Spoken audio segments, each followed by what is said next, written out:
Oh, Leanne, Aaron, you really hit me where it really means something. You know, you guys really bowled me over. I thought I was going to have a couple of emails when I left and I'd fire off some responses. No, not you guys. I'll tell you this, if you guys send me a message to reese.waters@gmail.com, I will personally respond to each and every one. Thank you guys. Good evening. It's the penultimate episode of Open Mic, and we like to start things off with a few hot takes on news stories you won't find anywhere else.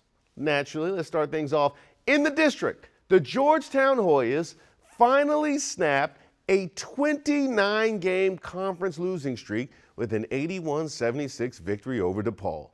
Woo! Congratulations to Georgetown and thank you to the DePaul Blue Demons for taking that L. Now, I know they're named for a white saint, but DePaul sounds super black, like a power forward from Suitland.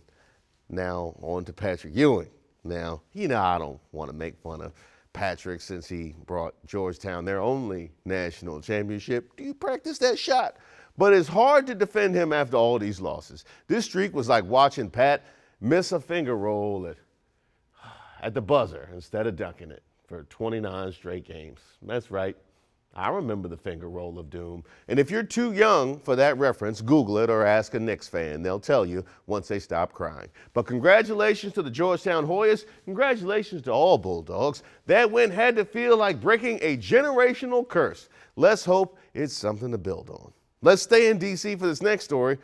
Oh, speaking of sports curses here in the district, former Washington Commanders linebacker LaVar Arrington, yeah, y'all know he didn't play under that name, made it clear how he feels about owner Dan Snyder in an interview with WSA 9. Today, Arrington did not hold back about Snyder selling the team. Why is he even still trying to hold on to it? Nobody wants you. Nobody wants you. I don't run around saying I'm a Washington football player. I don't live in it because I don't like him. People aren't treated correctly. People don't feel like it's right. How are you going to have success? And that's like, to me, that's what little guy created. Oh, I just wanted to stand there and just say, get him. Woo, he called him little guy. Nobody wants you, Dan.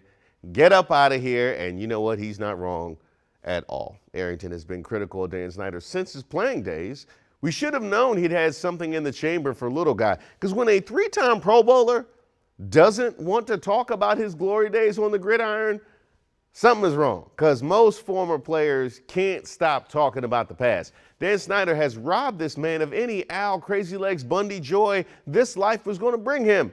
That lets you know everything you need to know about how bad Dan Snyder's tenure has been.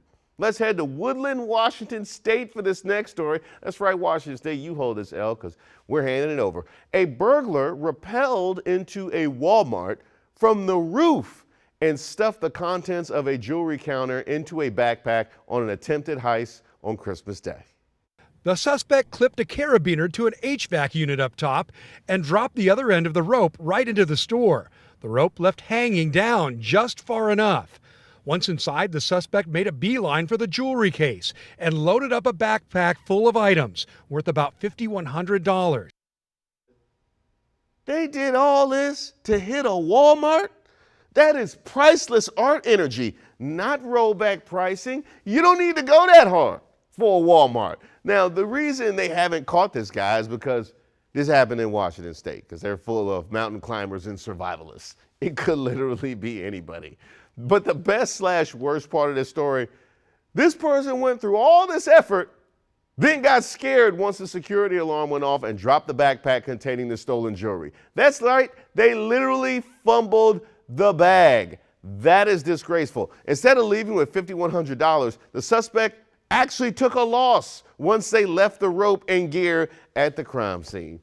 That is a shame. The police don't even need to catch who did it. They're already living in shame and infamy. Now, I chose this last story out of Texas because it combines two of my favorite things, animals and petty. You know what? Let's say three favorite things and relationship problems because they are hilarious. The San Antonio Zoo is bringing back their popular Cry Me a Cockroach fundraiser, where donors can name a cockroach, rodent, or veggie after their ex and watch it be fed to an animal live streamed on the zoo's Facebook page, on Valentine's Day. And get this, it even has herbivore options for vegetarian animals or, vegetarian X's. This is brilliant. Not only does this program raise money for the zoo, but it could save countless people from ending up on the ID channel. I watch Wives with Knives. You get to call your ex a rat and then send them to the hungry jaws of a python. Metaphorically speaking, of course. This is like nature's version of a Taylor Swift song. We are never, ever getting back together because I just watched a toucan crush you with its beak. Now, somebody at the San Antonio Zoo deserves a raise. They found a way to make the circle of life nice and toxic just in time for Valentine's Day. My favorite story? I'm going to go with LaVar Arrington, roasting Dan Snyder and calling him little guy. I didn't know my soul needed that, so thank you, LaVar. But the Cry Me a Cockroach fundraiser is a close second. And the guy who fumbled the bag at Walmart, that was solid list of stories for the last semi-regular day we have on this program.